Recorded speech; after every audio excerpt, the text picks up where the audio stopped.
Hello hi welcome नमस्ते। मैं नाम ऋतिक और आज हम फिर से बात करने वाले हैं एक और इंटरेस्टिंग कंसेप्ट के ऊपर। तो ये वीडियो सेमेस्टर 2 के उन बच्चों के लिए मोस्ट इंपोर्टेंट होने वाली है जिनके पास सब्जेक्ट है principle of micro economics first. तो चलिए शुरू करते हैं आज की वीडियो और आज हम बात करेंगे लेसन नंबर 8 के एक और इंपॉर्टेंट कंसेप्ट के बारे में। तो लेसन नंबर 8 हमारा क्या था? Indifference curve analysis. तो इंडिफरेंस कर्व क्या होता है वो मैं डिस्कस कर चुका था प्रीवियस वीडियो में। जिसने अब तक इस चैप्टर की इंट्रोडक्शनल वीडियो ना देखी हो पहले जाके वो वाली वीडियो देख लेना, उसी के बाद इस वीडियो पे आना ताकि आपके हर एक कंसेप्ट टॉपिक वाइज ही क्लियर होते चले जाएं। और इस कंप्लीट सीरीज के नोट्स ऑलरेडी प्रिपेयर हो चुके हैं। जिन बच्चों को नोट्स परचेज करने हैं वो इस नंबर पे जाए 9667836336 यहाँ पर सबके नोट्स ले सकते हैं। अब हम शुरू करते हैं आज का कंसेप्ट। जो हमारा आज का कंसेप्ट है लेसन नंबर 8 वो क्या है? Assumptions of indifference curve analysis. यानी कि हमने आईसी कर्व की बात तो कर ली थी। अगर मैं छोटी सी डेफिनेशन समझाऊं तो आईसी कर्व का मतलब क्या था? जहां पे कंज्यूमर जो है वो डिफरेंट कॉम्बिनेशंस के बीच में, मतलब आईसी कर्व जो होता है वो दिखाता है different combinations of to commodities कि जो हमें सेम लेवल का सेटिस्फेक्शन प्रोवाइड करके देते हैं। जैसे आप यहाँ पे देखो, ये हमारा एक आईसी कर्व है, ये एबीसीडी डिफरेंट कॉम्बिनेशंस हैं और सब पे जो सेटिस्फेक्शन लेवल है वो क्या है? सेम है। ठीक है। और इसीलिए कंज्यूमर जो है वो यहाँ पे इनडिफरेंट हो जाता है, मतलब वो अंतर नहीं कर पाता कि मैं कहां पे कॉम्बिनेशन करूं, मैं यहाँ पे कंज्यूम करूं, बी पे कंज्यूम करूं, सी पे कंज्यूम करूं या डी पे कंज्यूम करूं, क्योंकि सब पे सेटिस्फेक्शन लेवल क्या मिल रहा है? सेम ही मिल रहा है। अगर मान लो किसी पे कम ज्यादा मिले तो मैं ज्यादा वाले पे चला जाऊंगा, लेकिन दिक्कत क्या है? मिल सब पे सेम ही रहा है। तो ये एक दिक्कत होने की वजह से जो कंज्यूमर है वो यहाँ पे इनडिफरेंट हो जाता है। अब यहां समझते हैं। तो अब आती है इस आईसी कर्व की असम्पशंस कौन कौन सी है। पहला क्या आता है? रैशनैलिटी। अब रैशनैलिटी क्या है वो समझते हैं। इसका सिंपल सा मतलब ये, कंज्यूमर जो है ना वो समझदार होना बहुत जरूरी है। क्योंकि देखो हम सब जानते हैं कि हम यहाँ पे लगातार बात किसके ऊपर कर रहे हैं कि कंज्यूमर अपने लिमिटेड रिसोर्स यानी कि लिमिटेड इनकम को किस तरीके से यूज करे डिफरेंट गुड्स और डिफरेंट सर्विसेज खरीदने के लिए, ताकि वो अपने सेटिस्फेक्शन को मैक्सिमम कर पाए। ठीक है। और जो अपने सेटिस्फेक्शन को मैक्सिमम कर पाएगा, जो अपने रिसोर्स को एफिशिएंटली और इफेक्टिवली यूज कर पाएगा डिफरेंट गुड्स और सर्विसेज में, वही एक रैशनल कंज्यूमर होगा। तो रैशनैलिटी क्या है? काफी असम्पशन है किस चीज का? इंडिफरेंस कर्व का। अब यहाँ पे होता क्या? देखो, ये देखो यहाँ पे लिखा हुआ, मैंने आपको डिफाइन भी कर रखा है। Consumer is assumed to be rational. Consumer समझदार होना बहुत जरूरी है given his income and prices of the commodities. जब उसे अपनी इनकम का ही पता हो और जो वो गुड्स खरीद रहा है उसे उसके प्राइसेस का ही पता हो। He aims at maximisation of satisfaction. उसका मेन एम क्या होना चाहिए? मैक्सिमाइजेशन ऑफ हिज सेटिस्फेक्शन, कि अपनी सेटिस्फेक्शन को मैक्सिमाइज करेगा। ही या सी कुछ भी हो सकता है। ठीक है। पता नहीं बुक वाले ने क्यों ही लिखा हुआ था। ठीक है, लगता है कुछ ज्यादा ही प्यार है उस लड़कों से। हाँ, तो he aims at maximisation of his satisfaction. He has full knowledge of the various combinations. उसके पास डिफरेंट कॉम्बिनेशंस की क्या है? फुल नॉलेज है। तो यहाँ पे ही और सी कुछ भी यूज करे ना अपने अकॉर्डिंग। ठीक है। तो various combinations of to commodities which give him more और लेस और इक्वल सेटिस्फेक्शन। तो उसे पता होना चाहिए कि कब मुझे ज्यादा सेटिस्फेक्शन मिल रहा है, कब मुझे कम सेटिस्फेक्शन मिल रहा है, कब मुझे बराबर सेटिस्फेक्शन मिल रहा है। उन सब चीजों की प्रॉपर नॉलेज उसके पास होनी चाहिए, तभी हम बोलेंगे कि एक कंज्यूमर जो है वो रैशनल कंज्यूमर है। ठीक है। वो अच्छे तरीके से चीजों को समझता है। और he is fully knows his scale preferences. और उसको अपनी प्रेफरेंस का पता होना ही बहुत जरूरी है कि मेरे लिए कौन से गुड्स इंपॉर्टेंट है। प्रेफरेंस का मतलब ये होता है, प्रेफरेंस बोलो, प्रायोरिटी बोलो, उसको क्या बोलते हैं कि कौन से गुड्स जो है उसके लिए हाईली इंपॉर्टेंट है, वो पहले वो बाय करेगा, फिर जो उसके बाद आएंगे वो उनको बाय करेगा। लेकिन पहले जो है एक रैशनल कंज्यूमर, आप अपने घर में देखो, हम लोग जो बजट मेंटेन करते हैं, हम सबसे पहले वो खर्चे करते हैं जो हाईली नेसेसरी है, मतलब बहुत ज्यादा जरूरत है उन चीजों की, हम उन पर खर्चा करते हैं, बाद में लग्जरी गुड्स की तरफ जाते हैं। ये होता है एक रैशनल कंज्यूमर के तरीके से सोचना। अब हमारे पास अगला पार्ट क्या आता है? यहाँ पे दूसरा पॉइंट हमारा बनता है independence of scale of preference. जो स्केल ऑफ प्रेफरेंस है वो इंडिपेंडेंट होना बहुत जरूरी है। अब आते हैं इंडिपेंडेंट होने का मतलब क्या है वो समझते हैं। तो a consumer scales of preference is independent of his income and the prices. तो वो प्राइसेस के अकॉर्डिंग और इनकम के अकॉर्डिंग क्या होना चाहिए? इंडिपेंडेंट होना चाहिए। मतलब उसकी सोच उसके इनकम के हिसाब से और उसके प्राइस के हिसाब से नहीं होनी चाहिए of the commodity and other consumers. कई बार हम दूसरों को देख के भी ना चीजें शुरू कर देते हैं, यानी कि दूसरे गुड्स के प्राइस को देख के, दूसरों की इनकम को देख के नहीं, हमें अपने इनकम के अकॉर्डिंग, ठीक है, और अपने गुड्स के प्राइसेस के अकॉर्डिंग रिएक्ट करना चाहिए, ना कि दूसरों को देख के। तो वही बात है कि हमारा जो स्केल ऑफ प्रेफरेंस है वो बाकी लोगों से या फिर बाकी गुड्स से क्या होना चाहिए? इंडिपेंडेंट होना बहुत जरूरी है। क्यों नहीं कि दूसरे ने वो गुड्स खरीदा है, अब भाई जरूरी थोड़ी ना है कि जिस चीज की सामने वाले को नीड है उस चीज की मुझे भी नीड हो। ऐसा कोई जरूरी काम नहीं है। जैसे फॉर एग्जांपल अब मेरे लिए मार्केट जरूरी है, क्यों? क्योंकि मैं इसको यूज करके पढ़ाता हूं। क्या सबके लिए मार्केट जरूरी होगा? क्या सबके लिए ट्राइपॉड जरूरी होगा? सबके लिए कैमरा जरूरी होगा? बिल्कुल नहीं। ऐसा कुछ भी नहीं होता। हर चीज सबके लिए जरूरी नहीं होती, किसी के लिए कोई चीज जरूरी होती है, किसी के लिए वो चीज बिल्कुल ही निहायती बकवास भी हो सकती है ना। अब आगे समझते हैं, तो ये चीज ध्यान रखना। तीसरा पॉइंट हमारे पास क्या आता है, और हाँ पहले बोल रहा हूं ये वीडियो थोड़ी सी लंबी हो जाएगी, तो भाई अपनी कंसिस्टेंसी मेंटेन रखना, क्योंकि मेरे हिसाब से हाफ एन आवर क्रॉस करेगी, क्योंकि इसमें हम प्रॉपर्टीज को भी डिस्कस करेंगे इंडिफरेंस कर्व के विद एक्सप्लेनेशन। क्योंकि अगर मैं एक्सप्लेनेशन नहीं दूंगा तो वीडियो में जल्दी खत्म कर दूंगा, लेकिन मेरे को लगता है मुझे एक्सप्लेनेशन दे देना चाहिए अलग अलग केसेस के अकॉर्डिंग, क्योंकि वरना आप एग्जाम में ढंग से डिफाइन नहीं कर पाओगे। काफी इंपॉर्टेंट टॉपिक है इस वीडियो का ये वाला, तो इसको बिल्कुल स्किप मत करके जाना। प्रॉपर्टीज ऑफ इंडिफरेंस कर्व, भले ही ये स्किप हो जाए पर ये काफी इंपॉर्टेंट है कि इंडिफरेंस कर्व की कौन कौन सी प्रॉपर्टीज होती हैं, उनके अलग केसेस भी होते हैं, ठीक है, जो आपको, क्योंकि ये क्वेश्चन जब आएगा ना तो ये महंगे नंबरों में आएगा, आपको फ्री के अच्छे खासे नंबर देके जाएगा ये वाला क्वेश्चन। अब आगे देखो, अगला पॉइंट क्या आता है हमारे पास यहाँ पे, कंसिस्टेंसी और ट्रांजिस्टिविटी ऑफ अ चॉइस। अब कंसिस्टेंसी और ट्रांजिस्टिविटी का मतलब क्या है चॉइस का, वो समझते हैं। इसका मतलब ये है कि जब हमने एक गुड को लगातार यूज करना शुरू कर दिया, ठीक है, दूसरी कंजप्शन को रोक के, तो हमें लगातार वो चीज कंसिस्टेंटली यूज करनी चाहिए, मतलब उसको प्रेफरेंस देनी चाहिए। यूं नहीं कभी मन करे तो वो कंज्यूम कर लिया, कभी मन करे तो वो कंज्यूम कर लिया, तो इस तरीके से ना वो एक रैशनल बिहेवियर शो नहीं करता एक कंज्यूमर का। अब यहाँ पे देखो आप, तो the consumer is consistent in his choice, तो कंज्यूमर जो है अपनी चॉइस को लेकर कंसिस्टेंट होना बहुत जरूरी है। For instance, for example, if he chooses commodities A over B, अगर वो कमोडिटी ए को यूज कर रहा है बी को छोड़ के, चूज कर रहा है ए को बी को हटा के, he will not choose B over A, फिर उसे बी ओवर ए चूज नहीं करना चाहिए एट एनी अदर टाइम, किसी भी दूसरे टाइम पीरियड में। Similarly if combination A is preferred to B and B is preferred to C, then A is preferred to C। इसका मतलब हम A को B की जगह प्रेफर कर रहे हैं और B को C की जगह प्रेफर कर रहे हैं, इसका मतलब हम A को C की जगह प्रेफर कर रहे हैं। अरे वही मतलब है कि भाई A B से बड़ा है, B C से बड़ा है, तो भाई A C से भी तो बड़ा होगा, वही सेम कंसेप्ट है। मैं थोड़ा रूल लगा लो, सिंपल सा ये आ गया हमारे पास। तो ये हमारे हो गए 3 assumptions। अभी एक और बाकी है assumptions में, fourth, the principle of diminishing marginal rate of substitution. अब बात आती है कि भैया ये मार्जिनल रेट ऑफ सब्स्टिट्यूशन होता क्या है, ठीक है। अब ये दूसरा पॉइंट आया एक, आप लोगों को याद होगा मैंने एक पढ़ाया था MRT, marginal rate of transformation, वो मैंने पढ़ाया था पीपीसी कर्व के कंसेप्ट में, उसको हम क्या बोलते हैं, स्लोप ऑफ पीपीसी। लेकिन मैं यहाँ पे किसकी बात कर रहा हूं, एमआरएस की। एमआरएस यानी कि मार्जिनल रेट ऑफ सब्स्टिट्यूशन। इसका मतलब सिंपल सा ये होता है कि एक कंज्यूमर के पास लिमिटेड इनकम है।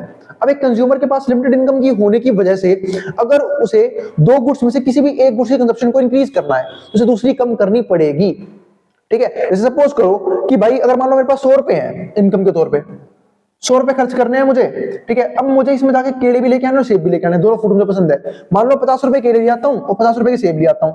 अब मुझे 50 रुपए से मुझे केले की कंजप्शन बढ़ानी है, ठीक है, क्योंकि मुझे केले खाना, मान लो अगर शेक पीना पसंद हो तो मुझे केले की कंजप्शन इंक्रीज करनी है, मेरे को 80 रुपए के लेके आने हैं, तो मुझे इसी कंजप्शन कम करनी पड़ेगी। क्यों? क्योंकि अब मेरे पास सिर्फ 20 रुपए बचे हैं सेब पे खर्च करने के लिए।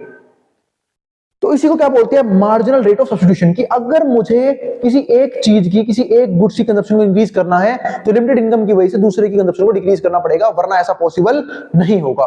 तो ये चीज है यहाँ पे। तो मार्जिनल रेट ऑफ सब्स्टिट्यूशन यानी कि MRS is the rate at which a consumer can exchange a small amount of one commodity, जहां पे कंज्यूमर एक्सचेंज करता है एक small amount of one commodity for every small amount of another commodity, दूसरे commodity को हटा के, ठीक है, विदाउट अफेक्टिंग टोटल सेटिस्फैक्शन। लेकिन ध्यान रखना टोटल सेटिस्फैक्शन यहाँ पे इक्वल रहेगी, क्योंकि हम यहाँ पे आईसी कर्व की बात कर रहे हैं, और आईसी कर्व फेमस ही इस चीज के लिए है कि चाहे हम किसी भी लेवल पे, किसी भी कॉम्बिनेशन पे कंजप्शन कर रहे हो, सेटिस्फैक्शन लेवल हमारा क्या रहता है, सेम ही रहता है एक आईसी कर्व के ऊपर।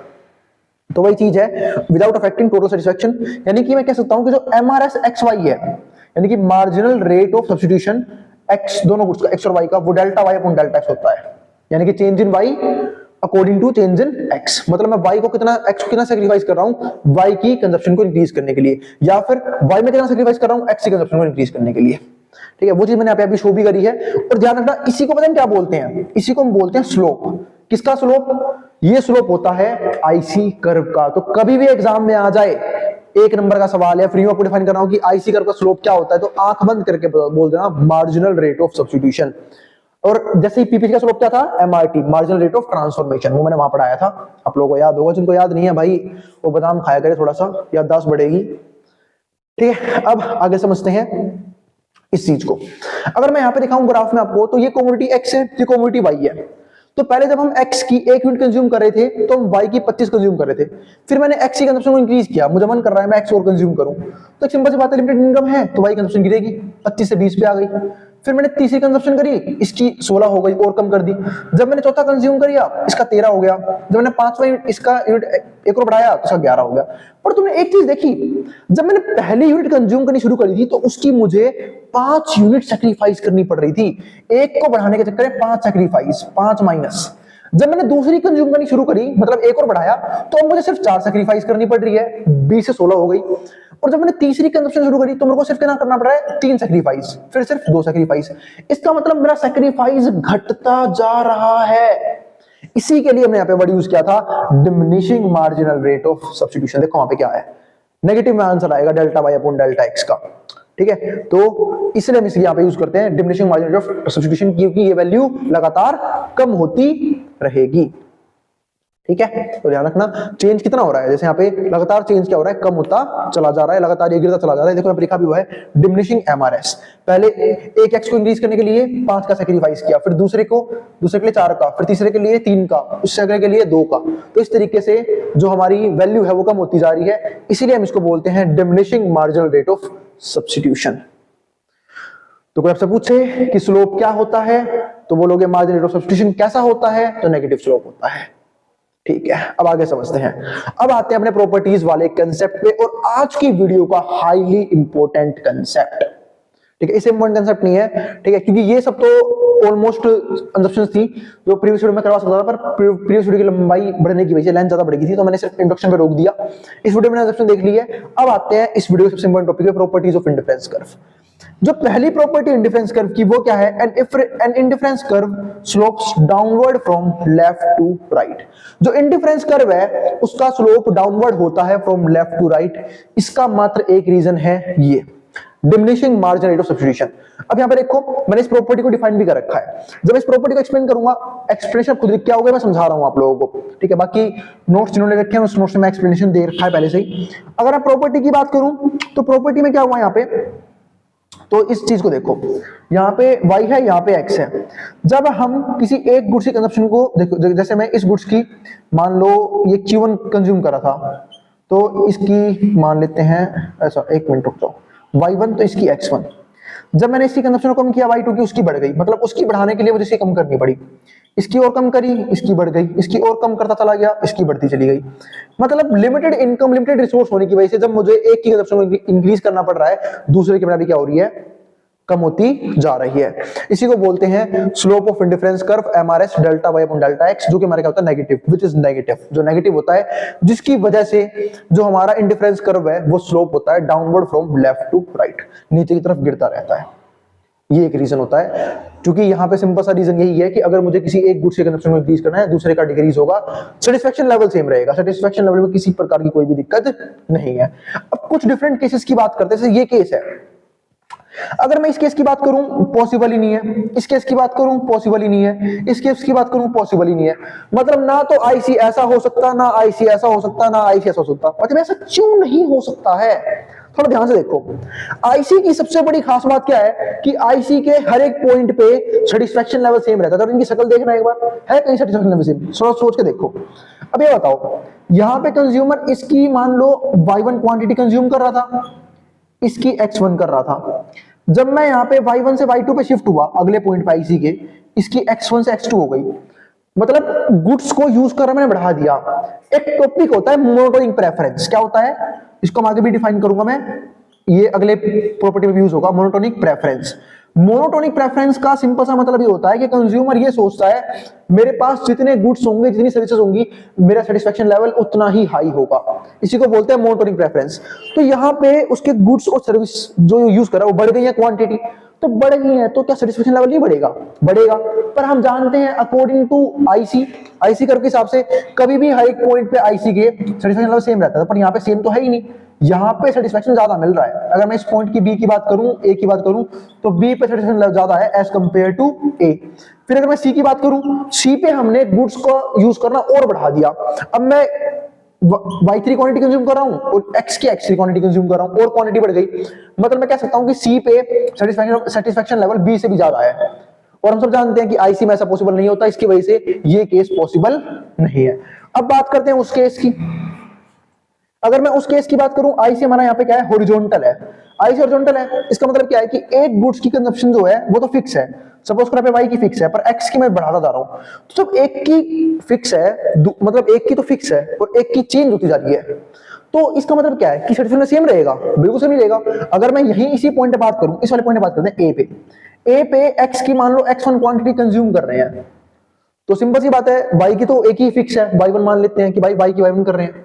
जब मैं a से b पे गया तो y की सेम है जितनी हम क्वांटिटी कंज्यूम कर रहे हैं, पर x की x1 से x2 हो गई, मतलब हमने x की जो है वो क्वांटिटी बढ़ा दी। और जब x की क्वांटिटी बढ़ा दी तो क्या सेटिस्फेक्शन लेवल राइज नहीं किया होगा, x की वजह से किया होगा।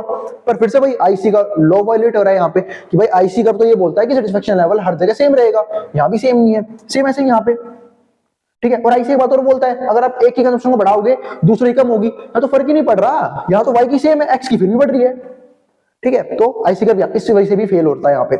सेम यहाँ पे क्या है, इस वाले का उल्टा, यहाँ पे एक्स की सेम है x1, वाई की चेंज हो रही है y1, y2, y3। तो यहाँ पे सेटिस्फेक्शन लेवल मान लो ए पॉइंट है, यहाँ पे कम है सेटिस्फेक्शन लेवल, बी पे ए से ज्यादा है, सी पे सबसे ज्यादा है। क्यों?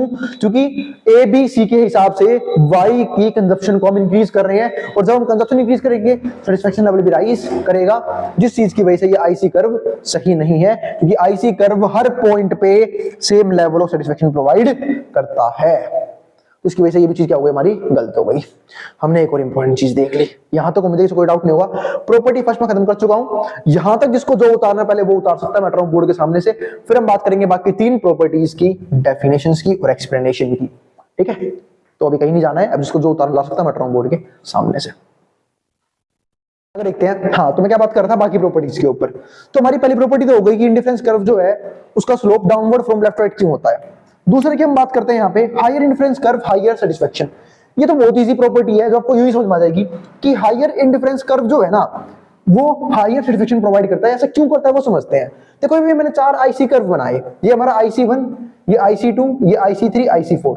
सबसे फालतू सेटिस्फेक्शन मिलेगा आपको IC4 पे, उससे कम IC3 पे, उससे कम IC2, सबसे कम IC1 पे। क्यों होता है, ऐसा रीजन दे रहा हूं। सो जब IC1 पे आप यहां जो है मतलब आप x1 क्वांटिटी कंज्यूम कर रहे हो, इसकी और इसकी y1 कर रहे हो, ठीक है। IC2 पे आप यहां पे कर रहे हो, यहां पे आपने इसकी x2 कर ली, इसकी करी आपने कितनी y2। IC3 की बात करूं तो मान लो ये है, तो इस पे आपने x3 कंज्यूम किया, y पे y3 कंज्यूम किया, और IC4 पे आपने यहाँ पे x4 कंज्यूम किया, यहाँ पे y4 कंज्यूम किया। अभी हमने टॉपिक डिस्कस किया था जो काफी बड़े बड़े अक्षरों में लिखा हुआ है, monotonic preference. According to monotonic preference एक कंज्यूमर जो है वैसे सोचता है कि उसके पास जितनी गुड्स होंगी, जितनी सर्विसेज होंगी, उसका सेटिस्फेक्शन लेवल उतना ही ज्यादा होगा।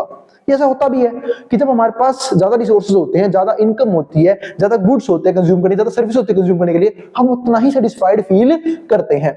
तो वही सेम चीज यहाँ पे है। अगर मैं इस IC1 की बात करूं तो यहाँ पे तो क्वांटिटी कम है, x1 की क्वांटिटी भी कम है, y1 की भी कम है। x2 पे कंपैरिजन IC1 के कंपैरिजन में IC2 पे अगर हम देखें तो हम x2 क्वांटिटी कंज्यूम करें x गुड्स की और y2 कंज्यूम करें y गुड की, इसका मतलब क्वांटिटी बढ़ती जा रही है।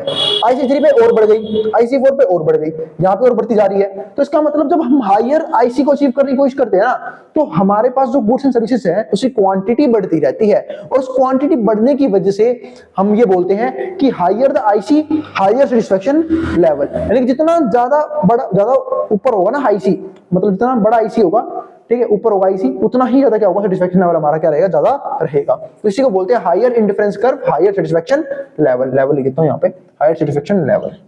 तो ये पॉइंट हो गया हमारे पास यहाँ पे।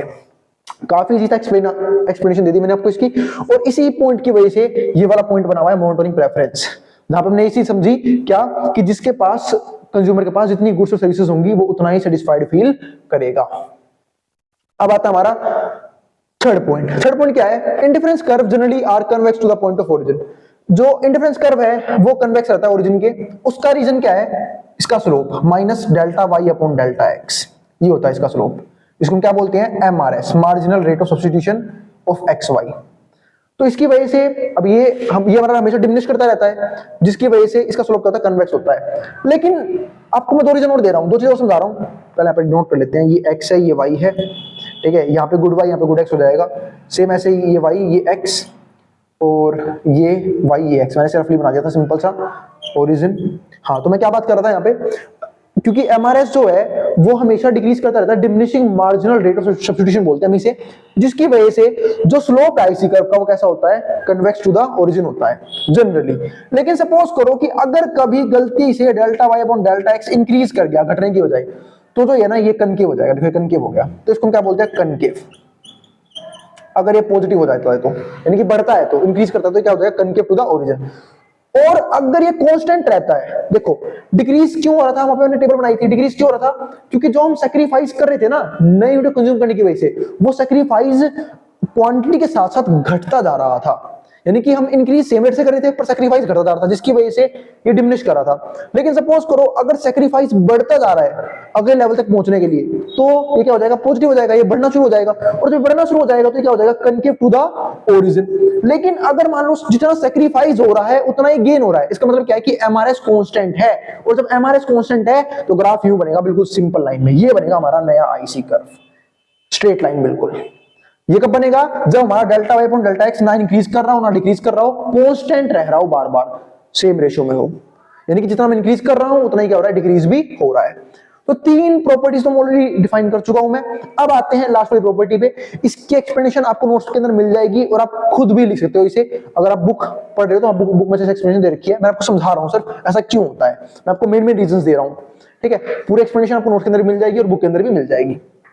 अब जो हमारा फोर्थ फैक्टर है, फोर्थ फैक्टर क्या है, फोर्थ प्रॉपर्टी क्या है, two indifference curve never intersect और टच ईच अदर। दो इंडिफरेंस कर्व ना तो कभी दूसरे को काटते हैं ना ही कभी टच करते हैं। अब ये देखो ये रहा, अब इसका एग्जांपल समझते हैं क्यों हुआ ऐसा। चलो अब ये थोड़ा समझने की कोशिश करते हैं कि ऐसा क्यों हो रहा है। अब हमने दो आईसी लिए, एक IC2 एक IC1। अगर मैं इस ए पॉइंट की बात करूं तो मैं कह सकता हूं कि जो ये ए पॉइंट है, मतलब ए और बी का सेटिस्फेक्शन लेवल सेम है, क्योंकि ए और इसको बी मान लेते हैं, क्योंकि ए और बी क्या है, सेम आईसी पे, सेम ऐसे ही इसको सी मानूं तो ए और सी ये भी कहीं ना कहीं सेम आईसी के ऊपर बन रहे हैं, तो इसका भी लेवल क्या हो जाएगा, सेम हो जाएगा, इसका भी सेटिस्फेक्शन क्या हो जाएगा, सेम हो जाएगा, ए और सी। लेकिन क्या ऐसा पॉसिबल है, क्योंकि देखो अगर ए और बी सेम आईसी के ऊपर है तो उसका सेटिस्फेक्शन लेवल सेम रहेगा, अगर ए और सी सेम आईसी के ऊपर है इनका सेटिस्फेक्शन लेवल भी क्या होगा, सेम रहेगा। तो इसका मतलब तो ये है कि अगर ए और बी का सेम है और ए और सी का सेम है तो बी और सी का भी सेम होना चाहिए, पर क्या बी और सी का सेम है, नहीं है। वो तो मैंने यहां भी डिस्कस किया था, जो हॉरिजॉन्टल लाइन बनता है, क्या बी और सी का सेम दिख रहा है आपको सेटिस्फेक्शन लेवल, क्यों दिखेगा सेम, क्योंकि देखो बी और सी में क्या है, एक्स की कंजप्शन तो सेम ही है बी और सी दोनों में, लेकिन वाई कंजप्शन डिफर कर रही है ना, वाई कंजप्शन यहाँ पे y1 है, यहाँ पे y2 है, बढ़ रही है। तो इसका मतलब क्या है कि बी और सी जो है वो में बराबर दिख रहे हैं इस एरर की वजह से, ये इंटरसेक्ट कर रहे हैं, लेकिन ऐसा है नहीं, सेटिस्फेक्शन लेवल सेम नहीं है बी और सी का, बी और सी का अलग अलग है, सी का ज्यादा बनेगा और बी का कम बनेगा।